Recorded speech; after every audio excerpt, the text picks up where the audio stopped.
Hello and welcome back to the Cube Leadership Podcast. Should we be doing good or just appear to be doing good? It seems to be a bit of a conundrum nowadays as a leader that we're kind of faced with having to do a lot of superficial things to appear that we're doing the right thing, but are we really? And are we doing it for the right reasons? You know, I almost called the theme of this podcast the purpose behind leadership, because obviously everything we do is based on purpose. And yes, I'm going to throw up a shameful plug straight up, free leadership development program based on you discovering your purpose.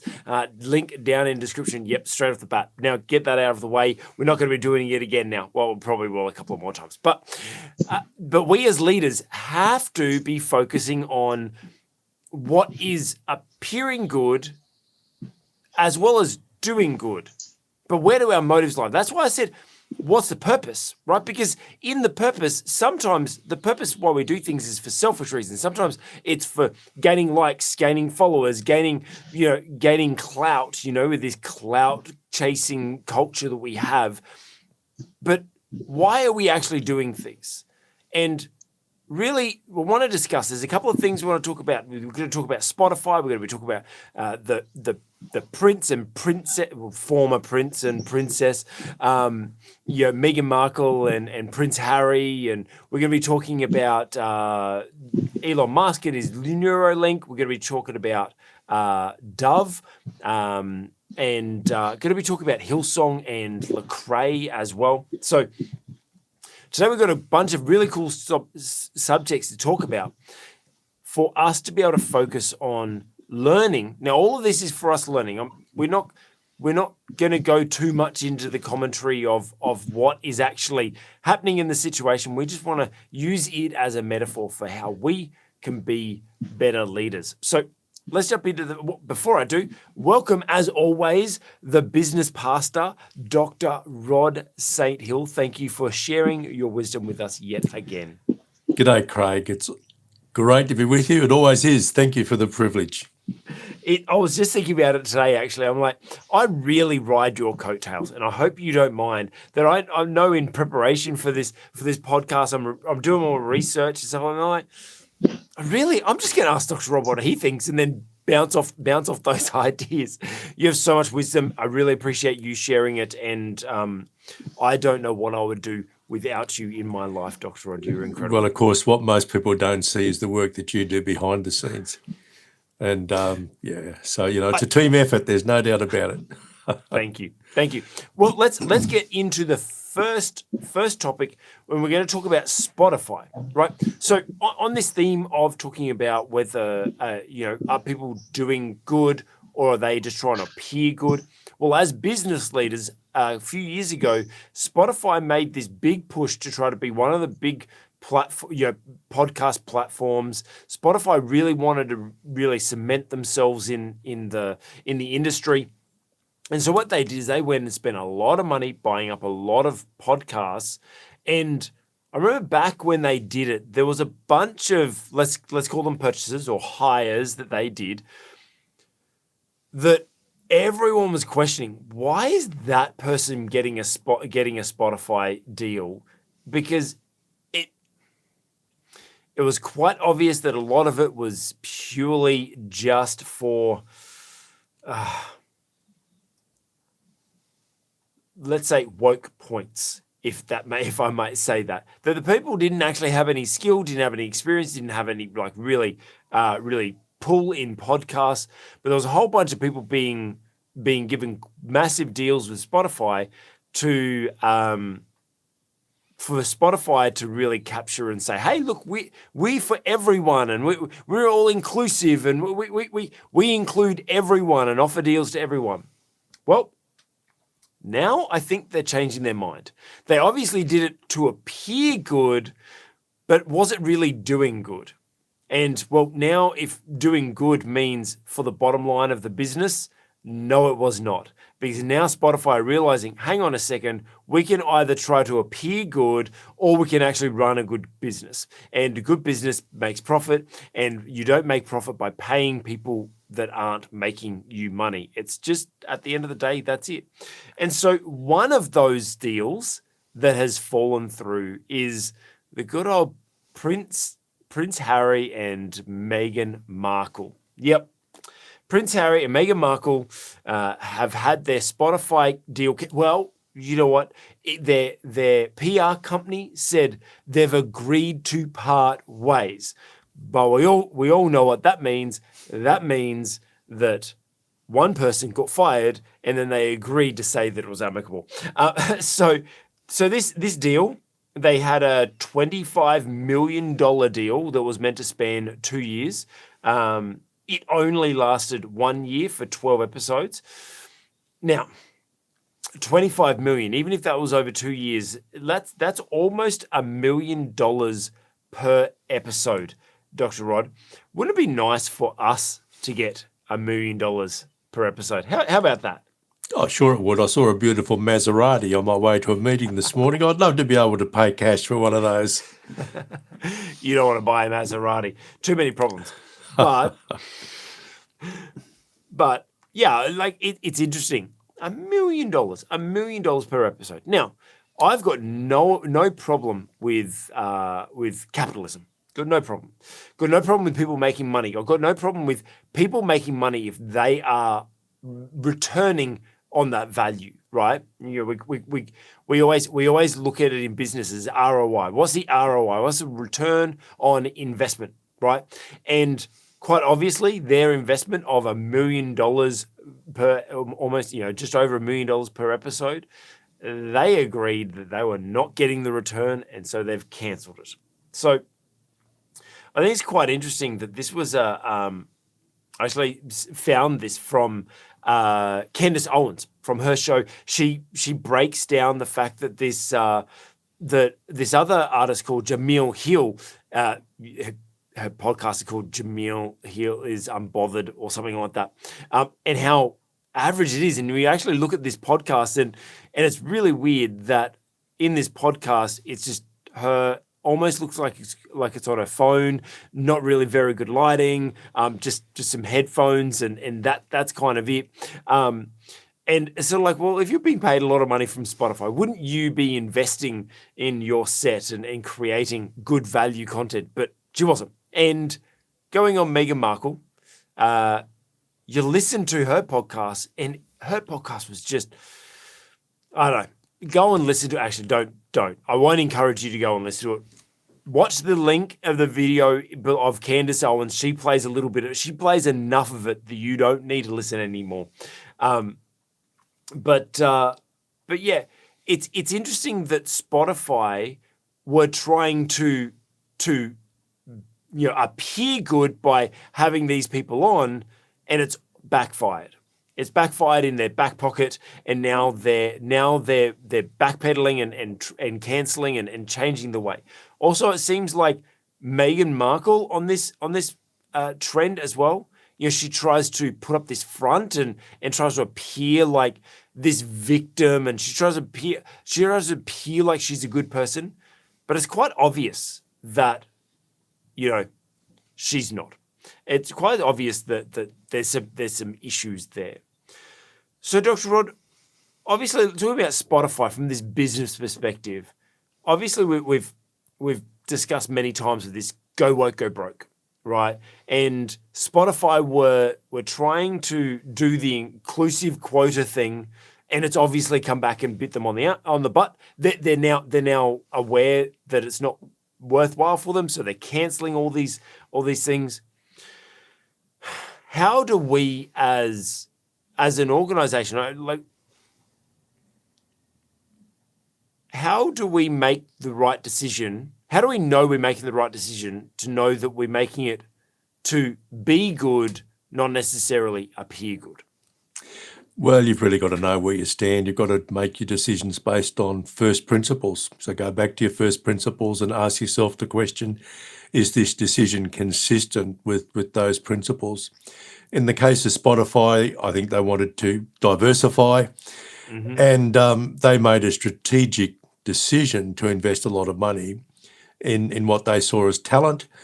I guess it's a moot point in terms of whether or not they were deliberately trying to wokeify their their program lineup, bearing in mind that they started out as a music platform, of course. Look, I think it's a commercial decision primarily, and I know lots of conservative commentators want to believe that the podcast was rubbish. I listened to the first couple of episodes.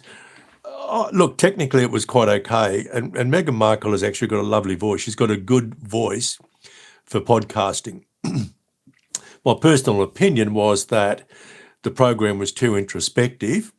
Some people would say that she and her guests were self-absorbed, which doesn't usually generate a lot of empathy or interest within an audience. But they did win a People's Choice Award, so there must have been a few people who liked what they were doing. But look, I think the decision is primarily a commercial decision because Meghan and Prince Harry weren't the only ones who were axed from the lineup. Whether or not we can say this is an example of go woke, go broke, I don't know. I think that's probably pushing it a little bit too far. But they took a strategic decision, which in the end obviously hasn't produced the kinds of financial results that they were looking for. So look, I don't necessarily think that's a failure of leadership because we all make mistakes. The real issue for leadership is what have we learnt from it. But perhaps if they had a set of first principles, maybe, for example, if they had said, look, our business is the music business, maybe they wouldn't have gone down that route at all, and they would have looked at other ways of building their audience share or capitalising on their expertise as a platform for music and musicians. I don't know, but... Well, that trend, if we're talking about that particular trend, there is, across all platforms, long-form content is now the game. It seems to be. That's right. Yeah, it does. That's with podcasts and stuff like that, because you can have more advertisers on it. There's more money to be made in it. There's more engagement rather than people checking on music in the background. With a podcast, people are actually engaged. So that's why they've made this move there. And there's a lot of people like that's why YouTube are now, kind of supporting long form content, which is interesting because they're also pushing shorts. But that is their game. Is they know that podcast is where their business is at really, and so, I mean, I don't know. You say she has a good voice for podcasts. I don't know. I kind of disagree with you. I like her voice. I think she's got a great voice. She just sounds condescending to me. Just condescending, Well, I don't think that's necessarily a voice issue. I think this, it's what I would probably call introspective, and I just don't know that that's necessarily going to generate a large audience. Look, this will probably sound pretty corny, but the pastor in me wants to grab hold of those two and give them a big hug and say, listen, I just want to walk with you. Yeah. Because they're both hurting. Yeah. They both come from highly dysfunctional family backgrounds. Yeah. Look at their history. Look at their current relationships with family. And honestly, if you're going to be a good leader, you really need to have a good, solid family background, or at least if you don't, you need to deal with it. And I just think they need a lot of help, a lot of love. I'd love to pastor them, honestly, I would. They've got a lot of potential. I don't think they are leaders at the moment because they're not having significant influence, and I don't think they're empowering people, but I do think they've got the potential to be absolutely amazing leaders. I know it sounds corny. I'd love to just be in their world and walk with them and just help them through some of these issues, because I think there's a lot of potential there. Well, that's beautiful, Dr. Rod. That really is. That is for you to take that approach, because I don't know, she just annoys me. That's a good reason for getting alongside somebody, isn't it? I know. Look. The fact that you that's why we're a good team, Dr. Rod. You bring that up. You bring the good out in all of us, which is good. So let's. I think you've just you've set me for a 6, right? Just taking that approach. I'm like, oh, yeah, all right. I feel bad. Yeah, because I agree. Like, they're hurt people, and they do just need some love, and they need some guidance around them. So, back on Spotify, they've made this decision. Now, you're saying it's not a bad leadership decision or anything like that. I agree. I agree. It's not. They made a decision and it didn't work for them, so they're now changing that decision. Sometimes we as leaders need to accept that we made a mistake and do some drastic changes. Now, obviously, I'm sure that this decision, although in our circles, the people that I view and everything like that, they all are praising this and everything like that. But I'm sure they're copping a lot of backlash from cancelling these people and stuff like that. So how do we make that change in decision? That, you know what, we made a mistake. Yeah. Now, how do we backtrack or change ways? Because that's not very common in leadership for them to kind of admit defeat and change ways. Well, look, it often happens in the business world. It's just that you don't get as much publicity because you're not as well known, for example, as Spotify is, and you're not removing people from your roster who have a high profile. So it's common.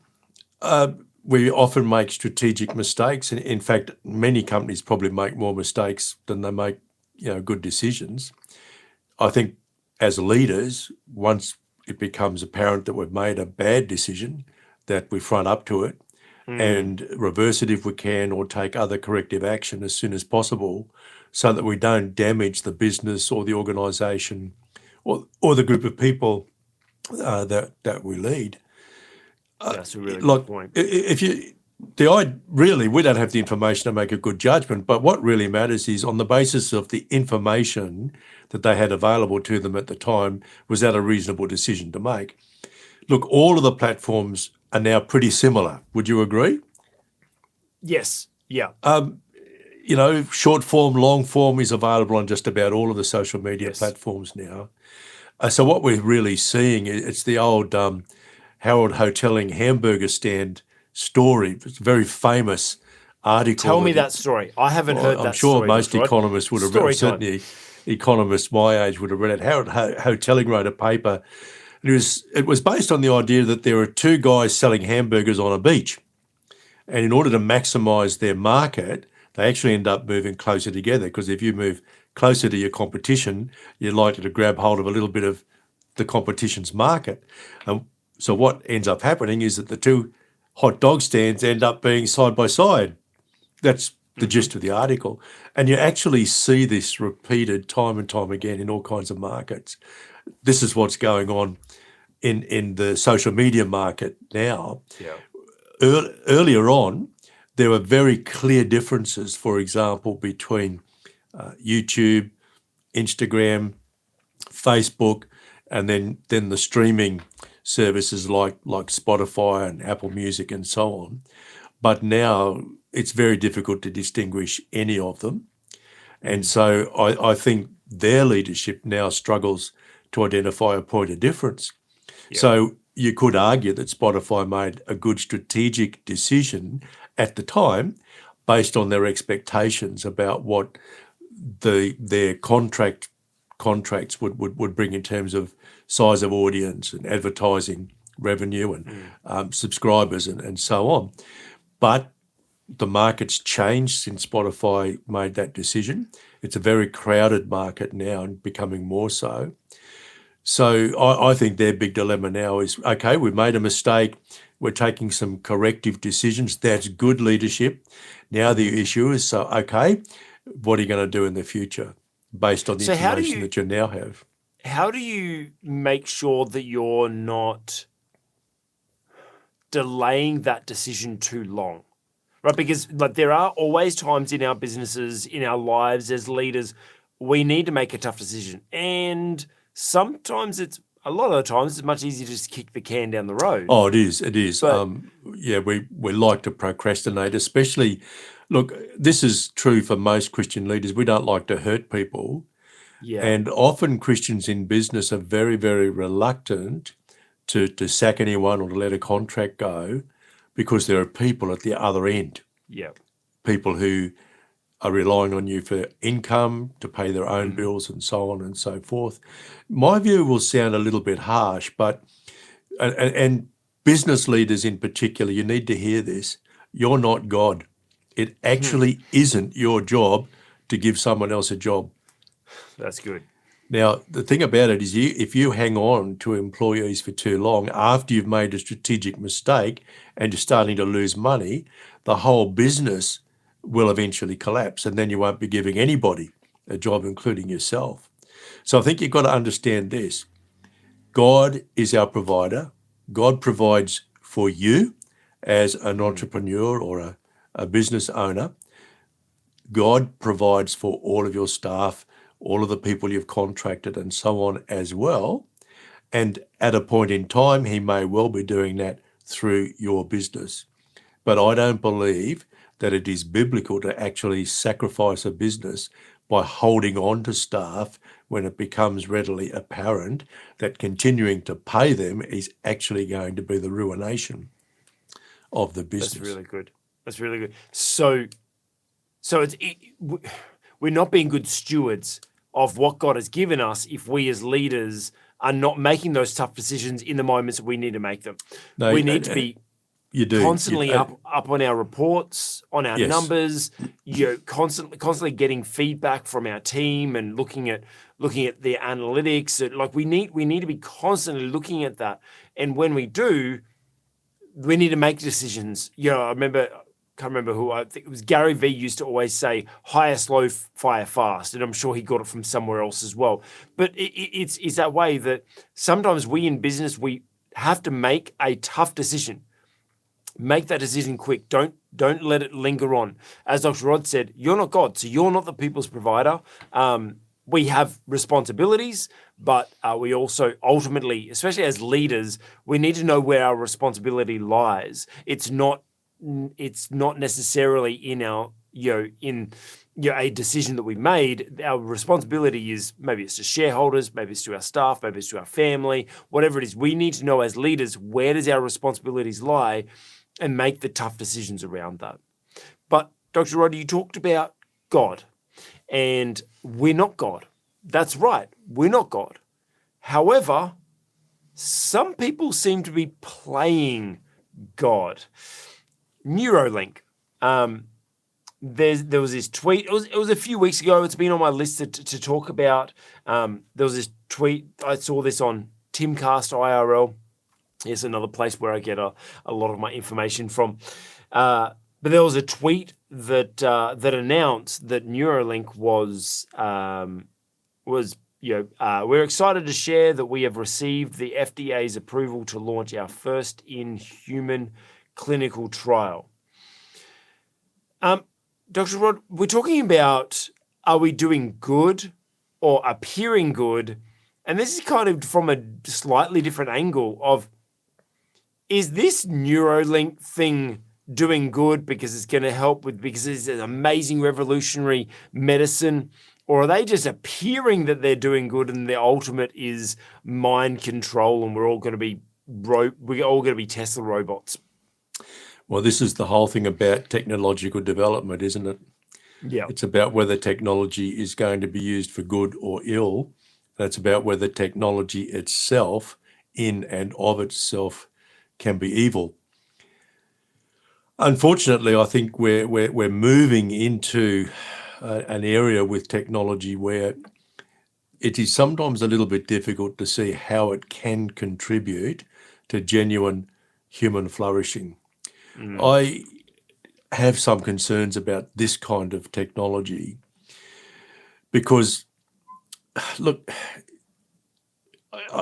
what I think's happened is that science has become so decoupled from religion that science is running out of ethical base.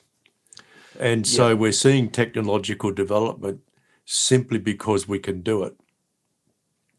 John Lennox, who's a theologian and mathematician, a man whom I greatly respect, has recently revised a book in which he addresses the whole issue of artificial intelligence. And his view is that really now it is possible for human beings to live forever. Yes. AI, and we've talked about transhumans, and he believes that either now or very, very soon, human beings will have the capacity to live forever, and dying will be a choice. Now, one of the big dilemmas that this throws up is whose choice? The same dilemma comes up in the case of Neurolink, where potentially, not right now, but potentially Neurolink could be used to actually control people's emotions, their thoughts, their feelings, their behaviours even.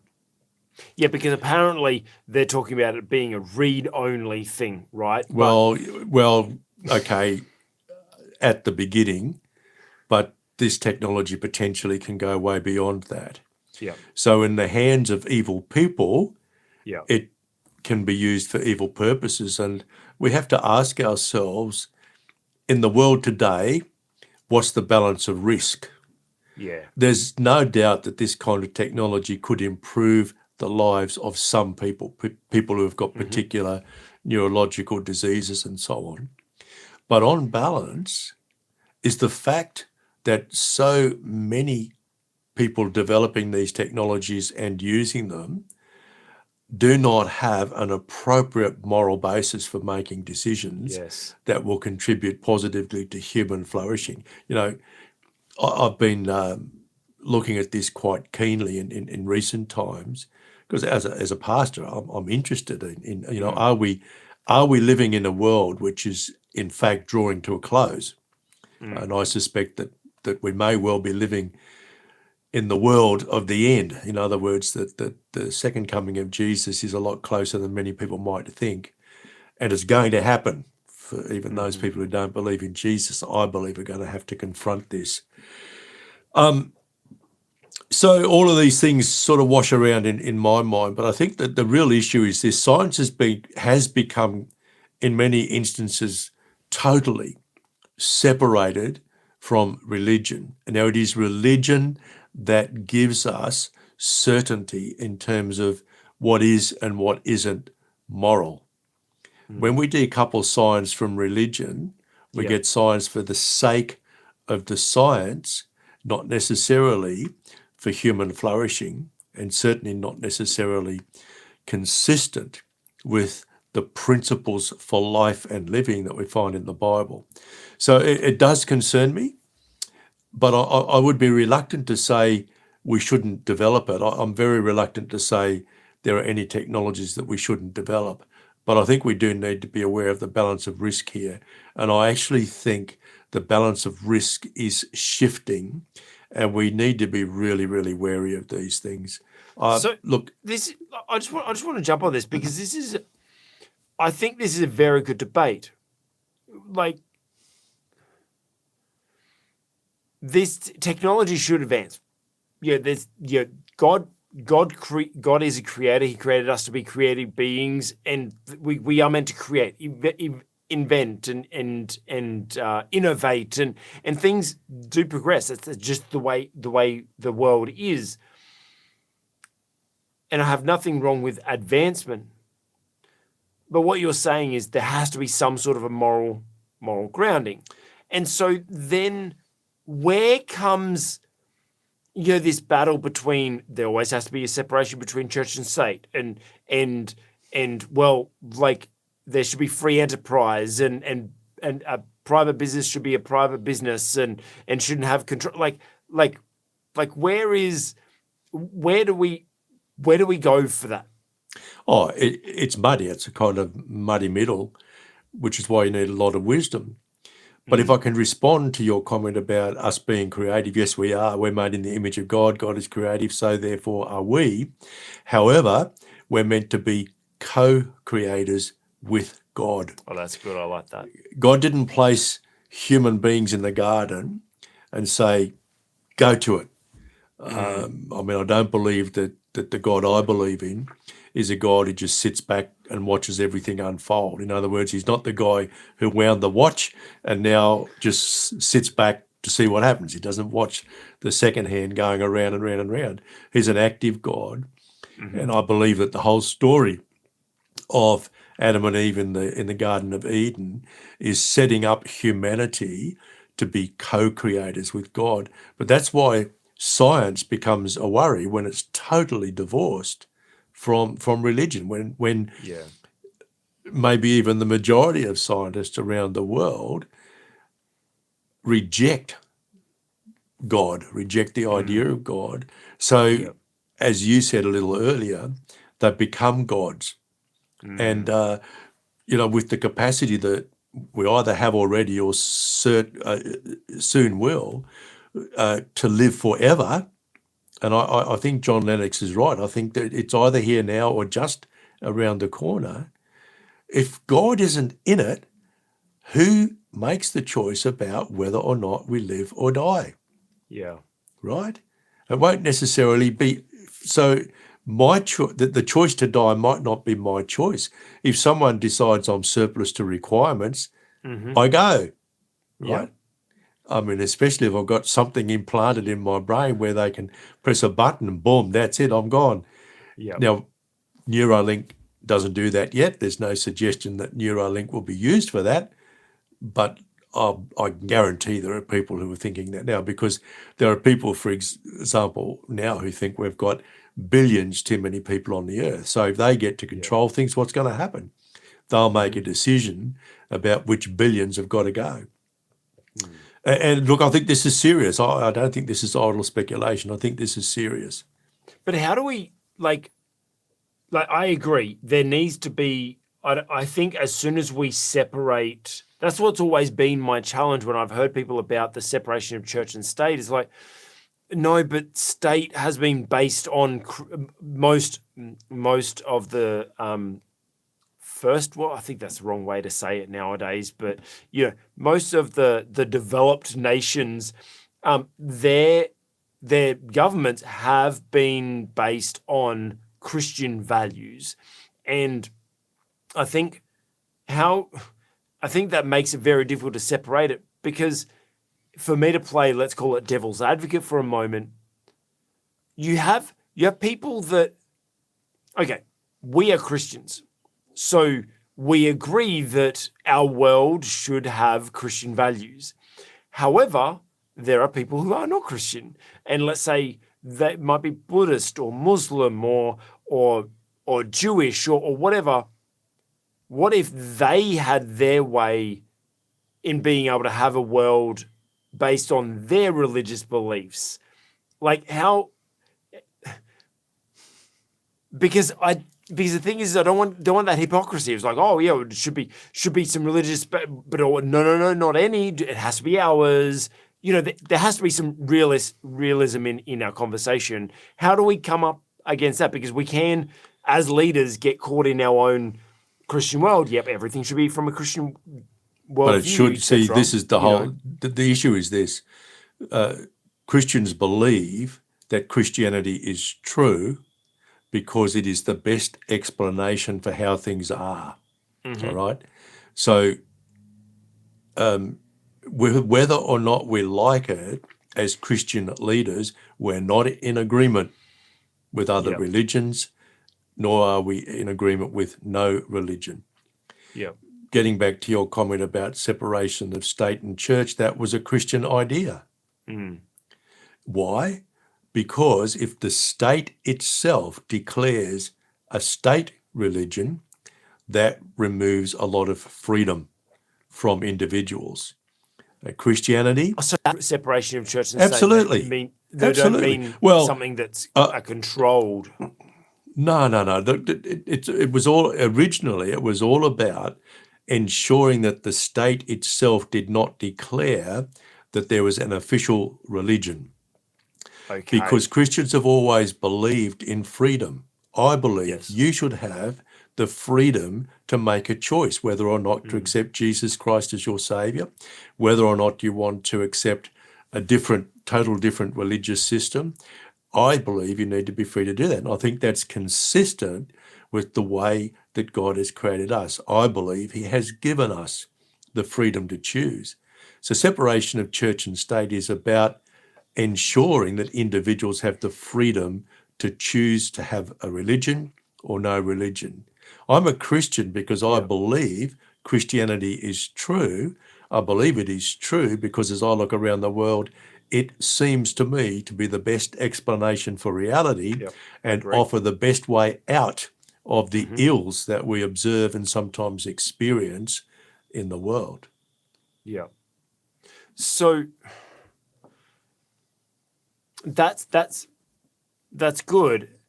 So it's a separation of church and state not being church not being a religion, not being a controlled thing, but it's not a separation of the church values and the church being involved Look, in state. People these days do argue that. And look, I've even heard politicians to say, I'm a Christian, but I don't allow my Christianity to influence what I do in the parliament. Well, mate, it's a wonder you haven't got a nervous tick if you're trying to live like that. Yeah. Separation of church and state was never intended to mean that you cannot adopt a Christian worldview when you're, say, an elected member of the parliament. Of course you're going to. You don't leave your values, beliefs and attitudes at the door. Yeah. Now, some people think you can. Some postmodernists think you can do that. You cannot. You cannot leave your values, beliefs and attitudes anywhere. You take them with you. Now, I think we need to grow up, really, and accept that people in public life have a worldview. Yes. And that worldview determines how they understand the world and interpret what goes on in the world. I believe that the Christian worldview is the best one. Yeah. And I think there's objective reasons for believing that. But the church and state separation idea, it's about freedom of individuals to make choices. But when people say, well, what it does actually mean is that Christians can't have influence in the public square, that's just wrong, plain wrong. And it's silly thinking, really. It's silly, muddled thinking, very poor philosophical thinking. But we need to recognise that everybody has a worldview. For some people, theirs is quite incoherent. The Christian worldview, I think, is very coherent, but they take it, everyone takes their worldview with them. There are some Christians that have pretty incoherent that's true. as well. No, it's quite true. But I think that's the point is we as leaders need to know what we stand for. Of course we you do. need to know what our worldview is. And that was one thing that I remember while I was studying my master's that we actually did like a whole course on worldview. And I'm like, I'd never actually been taught. I'd never even knew what the word worldview meant before. But actually understanding it now, well, I understand that as a leader, I make all my decisions through my worldview. That my worldview is made up of all the individual experiences that I've had over my lifetime. And yes, I have a Christian worldview, and Dr. Roddy, you have a Christian worldview, but we have different worldviews because you've had different experiences than I, and we have slightly different lenses. And I don't mean different worldviews as in you believe in something that I don't. No, we still believe in Christ and believe that he died for our sins, and we still have that worldview. But that's the reason why. Well, we have conversations and sometimes don't always directly agree. Like, for example, the sound of Meghan Markle's voice. We got different worldviews on that, right? but I think that's very true. Is we need to be aware as leaders of what is our worldview. What are those influences over our life that have actually made up our worldview? And are there some things in there that shouldn't be in there? I mean, there's sometimes that I have conversations with people and with mentors like Dr. Rod or my intercessors or someone, and I'll talk to them and I'll go, this is what I believe. And they're like, no, and then they kind of reveal to me another experience that I'm able to go, okay, that was from a bad experience that I had that poor worldview or part of my worldview of that. So we as leaders need to make sure, first of all, that we understand what influences have made up our worldview so that we can then know what our worldview is and what we're pushing our decisions through. But also, it's really important for us with things like this Neurolink, and is it great medicine or is it not? Like Dr. Rod said, it's like the old adage of a boxing match is neither good nor bad. It's what you do with them that makes it good or bad. And so calling all Christian leaders, don't shy away. Don't think that your only call as a Christian leader is in the church as a pastor. No, we need you in the marketplace. We need you in the business. We need you in politics. We need you everywhere, because we need to make sure that our worldview that we believe is based on the best values actually upholds our society, or there's going to be a complete separation of church and state, and we're all going to, this place is going to turn to hell in a basket, or whatever that saying is anyway. Look, talking about doing good and trying to make a difference is, let's talk about Dove for a moment. Dove, the soap. Now, talking about, like, are they doing good or are they just appearing good? Well, I think in general, I have to say this, that I know that Dove for a very long time have actually tried to, display the average model, the average person as their model on their advertisements and stuff like that. And they've tried to do good things for skincare, for diverse skin types and stuff. I know they've actually, I give it to them, for many years, and before woke was actually cool, they were definitely doing some good and trying to appear that way. However, we can all have one or two mistakes, and it's okay. We're not going to hate on Dove. But I think that this is a good example of something that we as leaders need to be very, very careful of, is, are we doing good or we're just trying to appear good? That maybe it's gone a little bit too far. Well, there was this podcast that I saw the other day from Chris Williamson. He's actually, I only just came across him the other day, and he's actually got a really, really interesting podcast, gets some really interesting guests on, has some really intelligent conversations.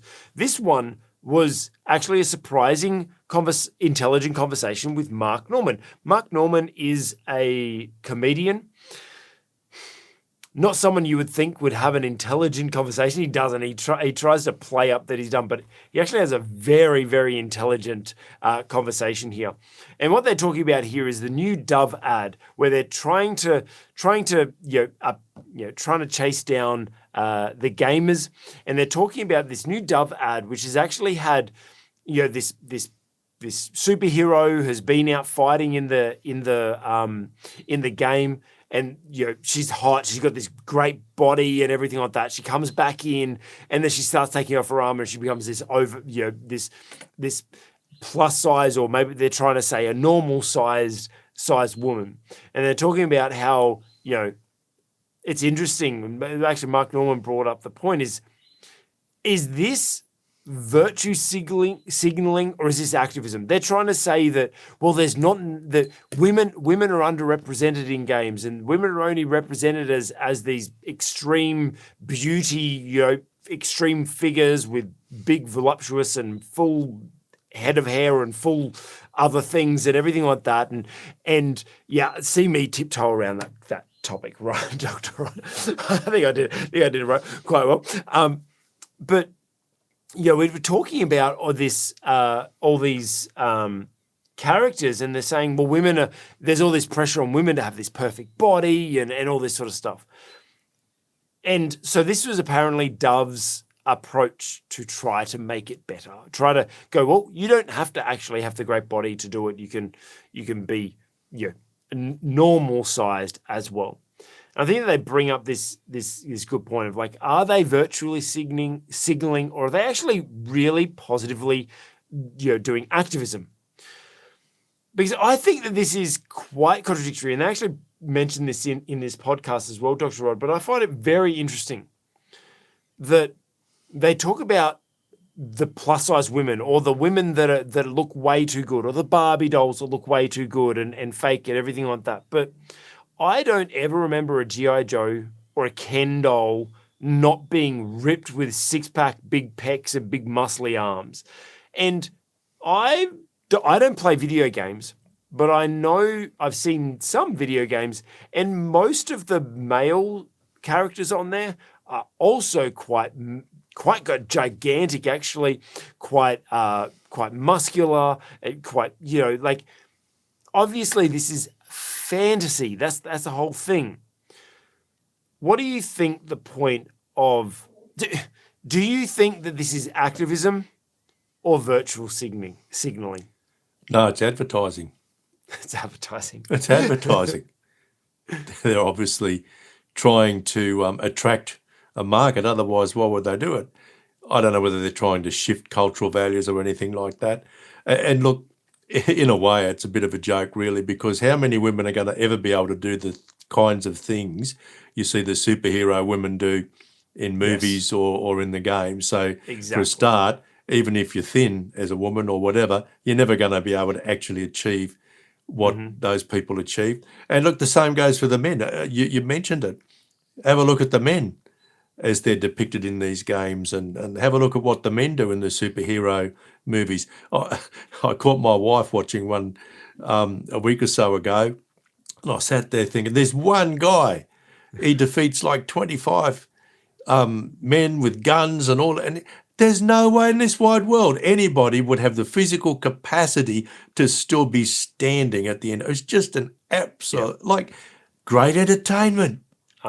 Most of us have got enough of a brain to realise that that's what it is. Yes. So, look, I don't think Dove is going to be able to change people's attitudes. People mostly realise that this is all make-believe. They may be trying to capture a segment of the market. Good on them. Go ahead, spend your money on the advertising. They got a bit of free publicity in any case. From us. I'm aware of it now. I wasn't before. I probably wouldn't read too much into it. But you do need to be aware, though, from a leadership perspective, that the way you advertise could actually influence people. Because the whole point about advertising is to influence people to buy your product. And advertising may cause some people to act in certain ways as well. But is it, why is there this, I might expose myself here and I might get a lot of hate mail about this, but I look at their character, right? That character that they presented. That woman who went out at the end. Now, this may be a gross generalization, but someone who is of that size has limited range of motion, so wouldn't be able to fight effectively. Obviously, generalization here that doesn't do much exercise being that size. I know that there are some women that they are larger size and they exercise and they have great health and everything like that, but I know like that just doesn't represent the type or the body type that I know. Okay, my background is in exercise science. I am an exercise scientist. I did study human movements at university, and so I understand about range of motion and physical limitations on bodies, and larger bodies definitely have more limitations. So what's this whole thing? It frustrates me, and so I need to get off my high horse about it, but it frustrates me with it's like, everyone's beautiful plus size and we've got to, it's healthy, and it's like, but it's not. Now, I'm not saying it's, I also agree it's not healthy to be ripped like a bodybuilder, right? That's unhealthy as well, right? And like models on runways and stuff like that, trying to be that, I know that's unhealthy as well. Like, don't get me wrong, but I love exercise. I love looking after my body. I know that I can maintain a healthy body and look good and stuff like that. But it frustrates me that there's this whole push on, look, you can be any body type. Don't worry about your body type, but you can still do anything. But you can't. Of course you can't. And even if you had that ideal body type, you still wouldn't be able to do it. Yes. Humanly impossible. So my guess is this was dreamed up by advertisers advertisers, not experts on human movement. Yes. And I think that's basically all you can read into it. But look, they're tapping into a sentiment. I think it goes by the name of fatism or something like that, where people are now saying, hey, listen, don't tell us being fat's not healthy for us. It's okay to be fat. Frankly, we know it's not healthy. And most of us will benefit from losing a few kilos. Look, I know in my own case, my doctor said to me, hey, Rod, lose 10% of your weight over the next 12 months. I didn't.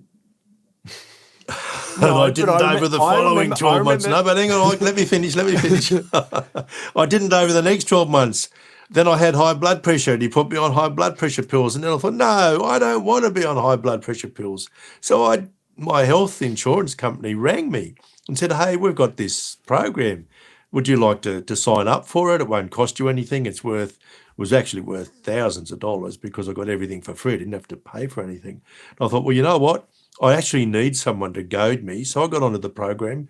I lost 10 kilos. I put a bit back on, but I was, on the whole, I managed to keep 7 kilos off. And guess what? That's awesome. I'm not on blood pressure pills anymore. So good. Of course there's a health benefit. Over 7 kilos. Yeah. 7 kilos. Well, that's not that much, but... No, but that's what I'm saying. It's not much. And for 7 kilos, you were able to change your health. Yeah. It's not... it's not about trying to get ripped and lose 20, 30 kilos. You found what was healthy because now you've been able to manage that and be able to But listen, we're living in an age where we've decided we're just going to ignore truth. We're going to ignore the science. We ignore the science on so many things. Yeah. And then we belt people over the head and say the science is settled and all these other things, which is a load of rubbish. And look, we're not educated. People should be educated. So hang on a minute. Don't tell me that the science is settled, or don't try to tell me that what we've known for the last 30 years and can demonstrate easily is no longer true. Yeah. Come on, people. Yeah. Grow up. I mean, that's what I love about having my degree. Although I'm not officially doing anything with my degree, understanding the science. You're using it right now. You're using it right every now. day. Absolutely. Absolutely. And so we need to educate ourselves. That's probably a good message of leaders. Like, we need to understand the science behind what we're doing, whether it be the physics of the business, whether it be the finances or whatever, the science behind what you're doing. You need to understand it. But also, let me throw this out as a challenge. How are you meant to classify yourself as a leader that's disciplined, that's driven, that achieves goals, and yet you let your health fade? And yet you don't let you might be a little bit overweight. And there's a little bit of a pet peeve of, like, there's leaders that they're not leading in all areas of their life. Now, I know that there's health issues and there's certain things that there's limitations, like, that's fine. But I think that if we call ourselves leaders, we have to be able to display those leadership skills, discipline, vision, ability to be able to drive towards a goal, delayed gratification, all those sorts of things that make leaders good. We need to be able to carry those on in all areas of our life. We can't just apply it. It needs to be something who we are. And when it is something who we are, that means it will find itself in all areas of our life. Obviously, I've got back issues. I've got actually health issues that limit what I can do, but I still am quite disciplined with my diet, my exercise, because I want to make sure all areas of my life are good and that I'm using those leadership skills like discipline and all those things that I've listed 1,000 times, that I'm using those in all areas. And so my challenge to you as a leader, are you using all of your leadership skills, all of your leadership discipline, are you using that in all areas of your life, in your finances, in your health, in your marriage, in your relationship with Christ, like what, in all areas of your life? You need to be displaying leadership, not just at work. And so that's my challenge to you. I hope that, hey, and if you feel like taking up that challenge, put a comment below or something like that. Like, go, yeah, Craig, you challenge me. I'm going to step it up in my health. I'm going to step it up in my marriage. I'm going to step it up in my finances. Like, whatever. Like, there's always areas that are lacking. I know there's always an area that needs more attention. but we need to make sure if we're going to be true leaders that are going to actually make positive influence in our communities, we need to be displaying that leadership in all areas of our lives. Talking about leaders representing in all areas of their lives, Lecrae. Let me talk about Lecrae. Now, Dr. Rod, do you know who Lecrae is? Yes. Are you surprised? Normally when I talk about pop culturally things, you're like, no, I've never heard that person's music or whatever. But I've heard of him. obviously, Lecrae is, I don't know if he still is, but was for many years the leading Christian rap artist. He had some struggles over recent years, and he talks about that in his music and stuff like that. And he's just recently, coming back and from a journey away and everything like that. Good on him. Good on him for his battle that he's been through, because obviously he shot to major fame, and now is kind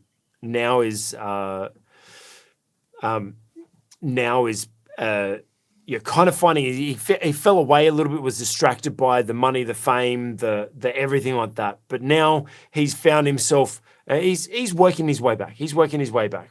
And now I don't know him personally. I don't know what he's going through or anything like that. But I saw this clip the other day that he was reacting to the Hillsong series that I actually haven't. It's on my list to watch it. I just haven't been able to find where I can watch it yet, because it's on in the States and everything like that. So it's this TV series called The Secrets of Hillsong. It's got it's Carl Lentz, kind of being interviewed through this docu-series and stuff like that. And Lecrae actually brings up this good point in reaction to this show. And he talks about the fact that there's a lot of, in churches we're chasing growth, and there's all these mega churches, and there's all these failures of moral failures of leaders, and obviously we've spoken about the issues of Hillsong and Carl Lentz before, and there's all this stuff that's going on, and he talks about in here that obviously the mega church model is it good, or is it just appearing good? Is it chasing good things, or he says, are they chasing capital growth, or are they chasing spiritual growth? And I think he has a great perspective on the way of how he presents this. So once again, all the links below. Go and watch his take. I think that he has a really good approach on what. We do tend to, in churches, get caught up with the capital growth. Now, I know, Dr. Rod, when I was running the church, I did the same thing, because I'm a business coach. I was a businessman. I came from that background, that when I was running the church, it was a business, right? Like, it just went, okay, I'm going to bring my business skills into this and everything like that. Now, I don't think that I neglected the spiritual growth side of it. However, I did focus on the capital growth. And I know that peeking behind the curtain, that is a big push. It's all about numbers. It's all about size. It's, it's about growth. It's all about, all that sort of stuff. Why are churches so focused on capital growth? Oh, well, it's news to me that they are. Oh, look, it's become fashionable to criticize large churches. I praise God for large churches, because I'm a pastor of a small church, and I can see how large churches can achieve things that my church cannot achieve, because we're simply not able to mobilize the resources. Look, Lecrae is making, I think, a valid point, and that is we need to be very careful that we don't get carried away with the business metrics of a church. Yes. Now, look, the business metrics of a church should be focused on stewardship of all of the resources, the financial resources and the human resources and so on, that God has placed in our hands. So our focus, regardless of the size of the church, should always be on stewardship. In other words, God has chosen us to husband a set of resources, a group of people. How do we do that best? Now, part of that is looking after the financial side of things. We do have to be business-like without being a business. Now, you've really got to get inside a large church to know what drives it. And I think the key thing about church is, are people growing? You know, are people developing a greater capacity to deal with the issues of life? Yeah. Are people developing in their understanding of the Word of God? Are people developing a coherent worldview based on the Bible? Yep. Are people living a life which is consistent with what they profess in the context of their church? Those questions apply validly to large churches and small churches. And by the way, most churches are small churches. I don't see, there's not really a mega church problem as such, because most people don't belong to mega churches. In the United States, about half of the churches have fewer than 100 people in them. In Australia, I think it's around about 60%. So, and most people's experience in church is in a small church. And in fact, a very large proportion of churches are 30 or less. So they're just like an extended family. Yeah. Believe you me, they have issues with Yes. managing their financial side. I know that because I pastor a small church. It's pretty tough. It is pretty tough. It's hard sometimes not to worry about it. It's very hard sometimes not to see people as the solution to your cash problem. I Yes. know that. I struggle with that. But we've got to come back to this idea that God has given us resources and people to steward. You know, I've seen some programs on Hillsong, not the one that you're talking about in particular, but there's a podcast series out now, which is done in a similar fashion to the Mars Hill podcast. Here in Australia, one of the free-to-air television channels aired a special a few weeks ago. And, you know, look, they managed to find people who had a negative experience with Hillsong and gave them lots of airtime. I don't know how much of what is said is true. In that particular case, I do know some of the background story, perhaps more than most people might realise. And I can tell you this, that the misdemeanours, the wrongs, if you like, were definitely not on one side. You know, there's so often two sides to a story that doesn't become apparent in media interviews and so-called exposés. Yeah. I would prefer to let God be the judge. You know, I've shared with you my ideas on Hillsong in the past. I think there are structural things that could have been changed, and I think they are now being attended to. I personally know pastors of Hillsong congregations. My heart goes out to them. They've had a very, very tough time, as have their people. Yeah. I look, the points that Lecrae was making, I think, are valid points. I just think it's unfortunate that it's kind of happening in the context of Hillsong. Hillsong has made an absolutely outstanding contribution to Christians around the world. Sure, they've got a few things wrong. And look, in terms of stewarding financial resources, I do happen to know a little bit about what has gone on behind the scenes. And Hillsong, like every growing, thriving church, has a relatively small core of business people who essentially underwrite the whole ministry. Yeah.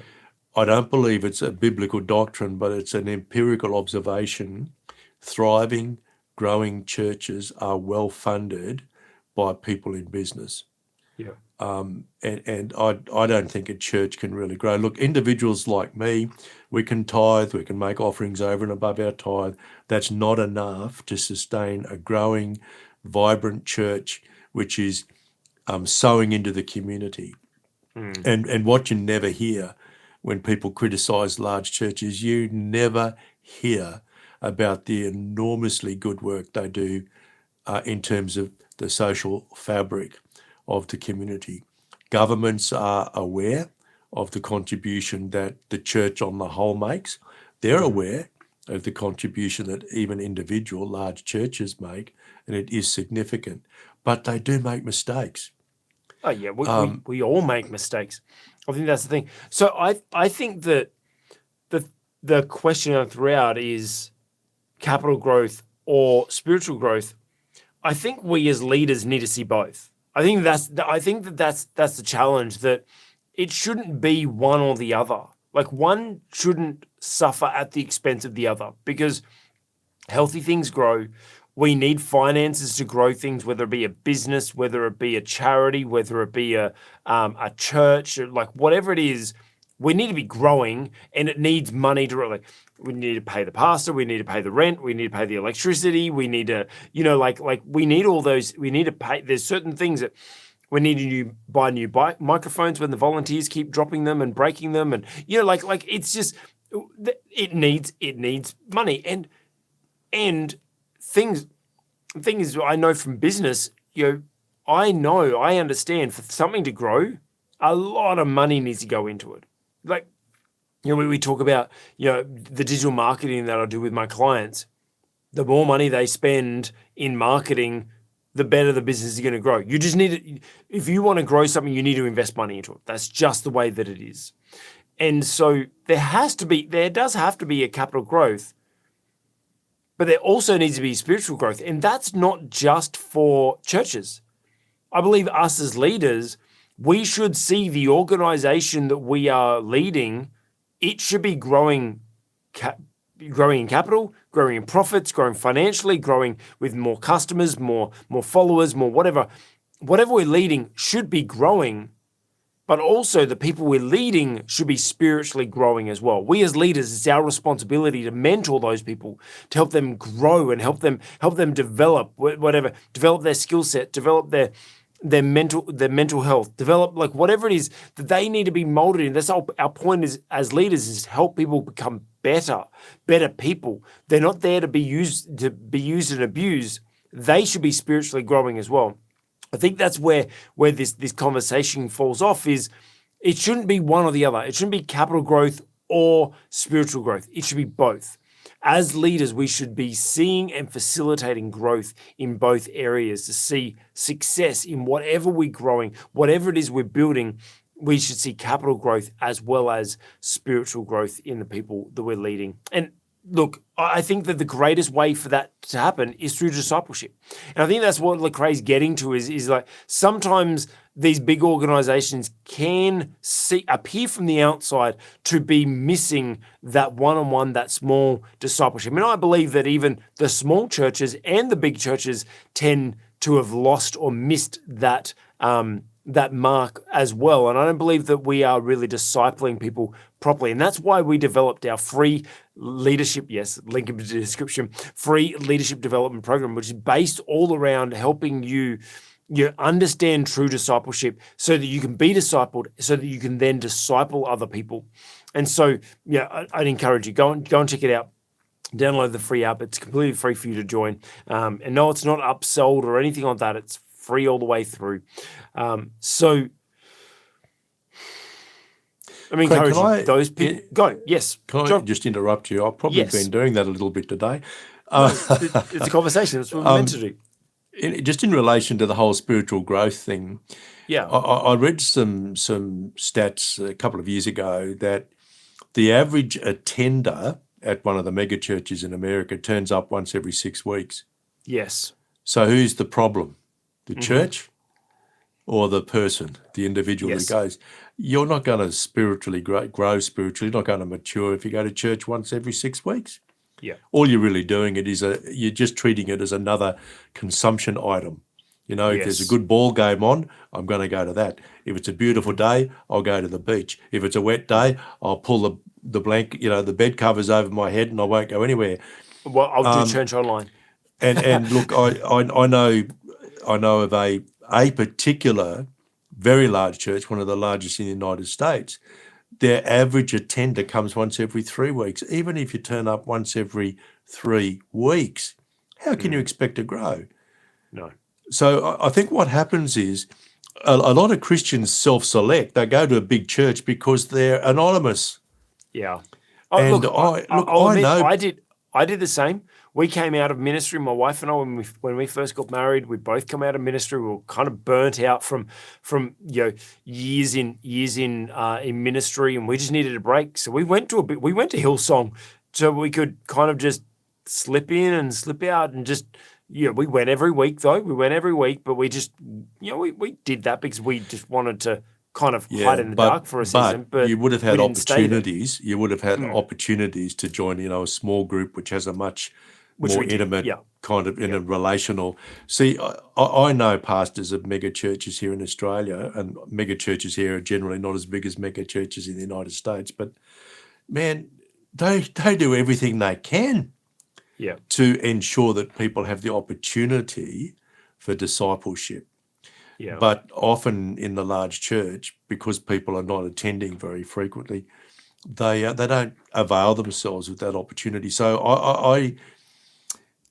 I'm very, very reluctant to criticise large churches. Look, in times past, and this is based mainly on American data, but in times past, someone who said, "Yep, I'm a Christian," they would go to church or church events 3 times a week. So they'd be in church on Sunday, they'd be in a Bible study class, then they'd be in something else, an outreach into the community, a food kitchen or something like that. So they'd have 3 connection points every week. Well, what kind of Christian goes to church once every 6 weeks? Come on. You haven't really engaged as a Christian. And look, I've never come across a megachurch pastor yet who doesn't desire that people would connect, and they do everything they can.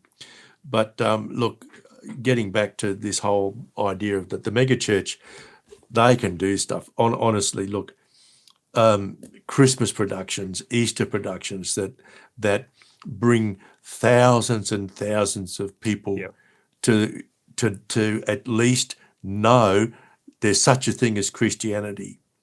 And yes, people do respond. And if a mega church spends $1 million on a Christmas display, and 150 people say, "You know what? I want to get to know this Jesus fella." That sounds to me like a pretty good deal. Yeah. No, I agree.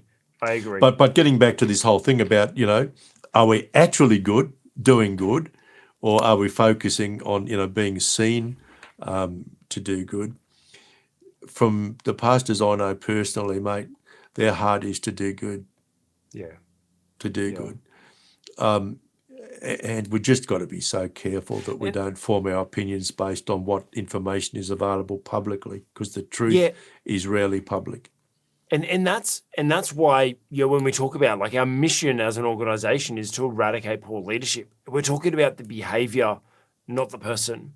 Because I've sat under a lot of really, really poor leadership, but they're great leaders, great people, good hearts. They have good intentions. 100%, Dr. Rod. Yeah, this is not an attack on the church. This is not an attack on the people. This is a challenge. This is a rile up for all of us, like the people attending, people not attending, the leaders. Like we need to go and be a part of it. On the theme of like do good or appear good, if you call yourself a leader and you're only turning up to church once every 3 weeks or whatever, just to appear good, you're missing the point. You're missing the point. You as a leader, you need to be discipled. You need to be a part of that community. I mean, I miss it. I like living here in the Dominican Republic. Dr. Rod's my pastor, and we speak every week. But I listen to I've listened to at least one sermon a day, and do church online when I can. And I attend a church here. My wife's father is an associate pastor, and we attend his church. Now I find myself a little bit disconnected because I don't speak the language very well, so I don't understand what's happening. But I go to make sure my son is involved, and I'm there part of the community. But even just recently, I just turned around to the person that runs the youth here and I said, "Hey, look, I'm missing being involved. I want to get involved again." And so we as leaders, we have to be involved. We can't just consume. We can't just turn up to church to appear good. We also have to do good, be a part of it and allow it to invest in us. If we want to be a leader, we have to be discipled ourselves. If we want to be a good leader and disciple others, we can't disciple by ourselves, right?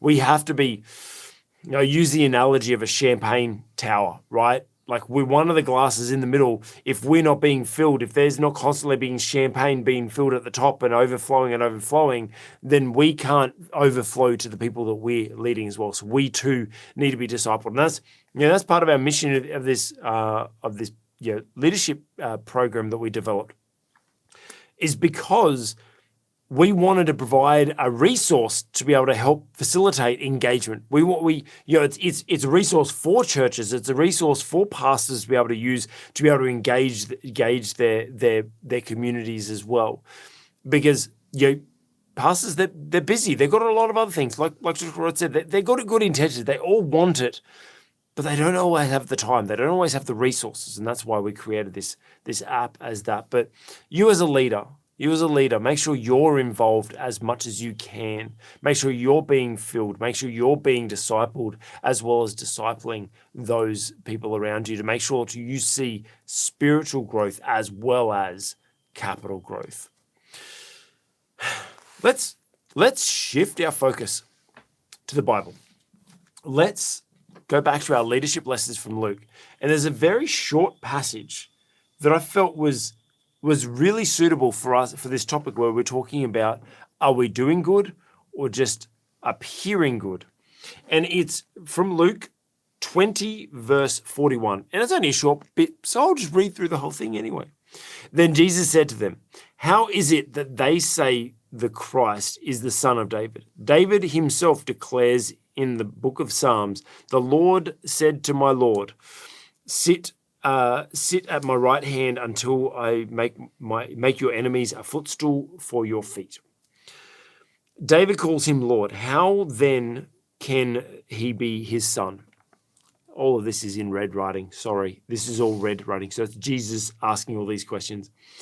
While the people were listening, Jesus said to his disciples, "Beware of the teachers of the law. They like to walk around in flowing robes and love to be greeted in the marketplace and have the most important seats in their house, in the synagogue, and the places of honor at banquets. They devour widows' houses and for a show make lengthy prayers. Such men will be punished most severely." Jesus is talking about these people that were appearing to do good, like the Pharisees and the teachers, as they say, or wearing the right robes, or praying right, all doing the right thing, but they weren't. And he warned that if we are just trying to appear good, such men will be punished most severely. Now, coming from Jesus, a statement like most severely from Jesus, the person who suffered on the cross, suffered persecution, suffered like for him to turn around and go most severely, that must be a really bad punishment, Dr. Rod. So even Jesus warns about us trying to appear good, because there will be a very severe punishment. Yes, I certainly think that's one of the interpretations on that well, certainly the latter part of that passage, that the show is really not what really matters. It's the heart that really matters. And of course, in the time that Jesus was on earth, the religious establishment had largely become based on ritual and political favour. Even the priesthood, or the high priest, was no longer really determined on a biblical basis. It was determined politically, and the appointment of the high priest, of course, had to be agreed to by the Romans. They had to approve it, so it had been really taken out of the hands of the people, and was no longer a religious thing. It was a political thing. And I think Jesus is plainly saying, this is not what the kingdom is all about. The other issue that he was addressing was the accusation that was made that he was blaspheming because he was claiming to be the Son of God. And in his defense, of course, he quoted from that psalm and said, well, David actually referred to me as his Lord. And on that, Jesus rested his case. Jesus was a very, very wise person. There's no doubt about that. The authorities of the day wanted an excuse to kill him, and blasphemy under the law, of course, was something that was subject to death. Now, once they'd established that, then they'd be able to find an excuse to hand him over to the Roman authorities, and because they had the authority to execute people, whereas the religious leaders didn't, except under very limited circumstances. So Jesus was establishing, based on Scripture, that he was Lord, because the very Scriptures that the Jewish leaders accepted as truth pointed to him as Lord. And then apparently he went on to say, the way in which the gospel is presented there, he went on then to say, hey, listen, hypocrisy doesn't carry it. You've got to be, it's the old WYSIWYG thing, isn't it? What you see is what you get. And that for all of us as Christian leaders and Christians in general, what people see should be what they get. Yeah. And we shouldn't be seeking the limelight. We shouldn't be necessarily, in a prayer group, always saying the loudest, longest prayer with the most biblical words, etc., etc. A bit of humility goes a long way in the kingdom of God. So does a bit of reality. We need to be real, and that's hard to do. It's look, I know God has pulled me up, and in fairly recent times, and I just, even last year, God just said to me, why do you keep seeking recognition? I wasn't really aware that I was, and I had to sit back and think, I am. I am. So I've had to change my attitude, change my internal thinking, change what I say yes to, and be certain that when I say yes, it's because I have the unction of the Holy Spirit. Yeah, that's what I was going to say. It's not always the fact of whether you say yes or no. It's why you're saying yes. Yes, that's correct. Yeah. That's correct. And so, look, I might be able to say to people, you've got to be your authentic self, but God's put his finger on my own lack in that area. Well, praise God he did, because now I have an opportunity to grow. And I can remember when I was a kid, I wanted to be a bishop. I was brought up in the Anglican church, and I saw the bishop, and he drove around in a nice car, and I used to like what he wore. I used to particularly like the bishop's mitre, the headgear that they wear, and I thought, I got to be a bishop. I want to be a bishop. But you see, I never understood that there was something about the heart that made a person a bishop. It wasn't all of the externals.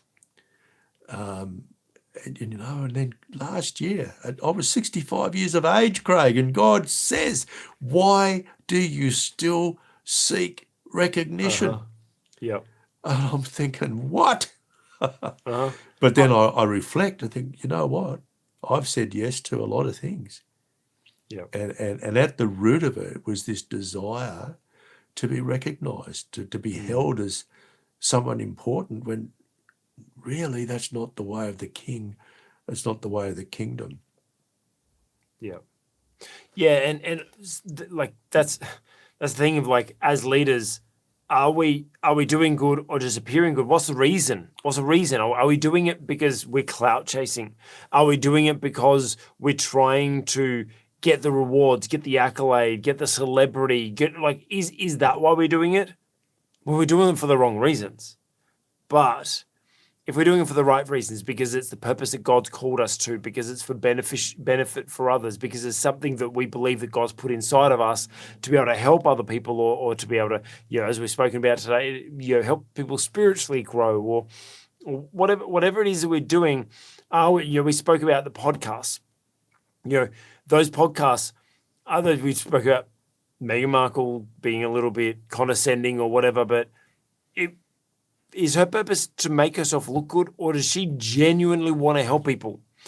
That may come out. That comes out in the end. Our own intentions come out. Now, I hope that she is able to get a little bit of direction. But as Jesus said in the scripture, you know what? Like, if you're just doing it for yourself, if you're just doing it for accolades, if you're just doing it for the show, wow, you got another thing coming, and you got podcast cancelled. You've got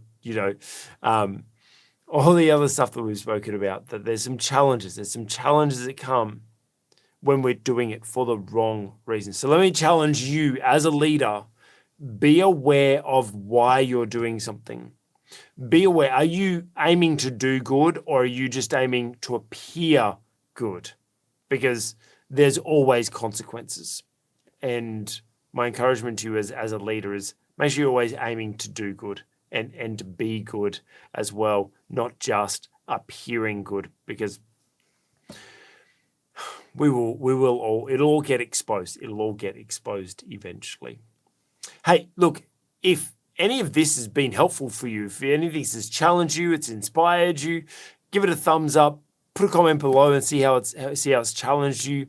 And we'd really, really be honored if you would consider subscribing to our channel for more leadership content like this, faith-based leadership content from the very, very, very wise Dr. Rod St. Hill. Thank you once again for joining us, Dr. Rod. Well, thank you for the privilege, Craig. It really is. And thank you once again for watching, and we will see you next week.